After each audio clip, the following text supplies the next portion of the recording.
The Kiev regime keeps playing strong in an attempt to gain some political benefits at the negotiation table.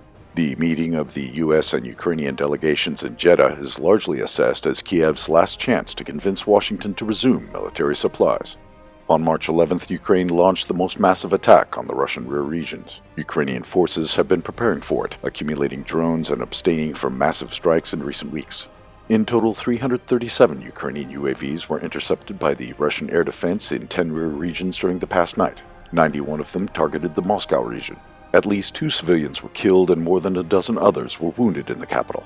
Ukrainian drones and their wreckage damaged exclusively civilian infrastructure, including apartment buildings, cars, and enterprises. Amid the contradictory statements from Washington about the alleged suspension of provisioning the Ukrainian military with their intelligence data, Russian military reporters highlighted that today's attack on Moscow was coordinated by commercial satellites of the Finnish ICEYE, as well as by the Bombardier Challenger 650 Artemis of the U.S. Air Force, whose operation on building the flight routes for UAVs were recorded near the Russian border the day before. The Kiev regime and its patrons put a big bet on the failed operation, which had no military goals but was aimed at gaining the necessary media effect. Once again, the Ukrainian leadership sacrificed military logic for the sake of their political ambitions. Moscow highlighted that the strikes were dedicated to the visit of the OSCE Secretary General to the Russian capital.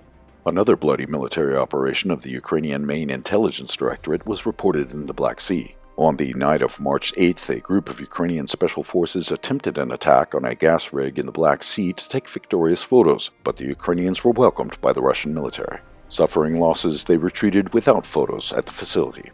Ukrainian provocations in the sea and air correspond to the position of European warmongers who propose to suspend mutual strikes in regions and operations in the Black Sea.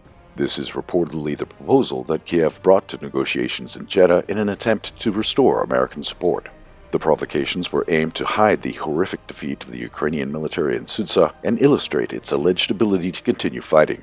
Ukrainian strikes on civilians should be followed by Russian retaliation, thus highlighting the alleged Russian militaristic stance. However, Moscow's position on the peace agreements has always been tough, and the Russians are unlikely to accept the partial ceasefire on European conditions, which are strategically beneficial for the Ukrainian military. In his turn, Trump, contented by Ukrainian resources, seems yet to reveal the role he is playing in this political game.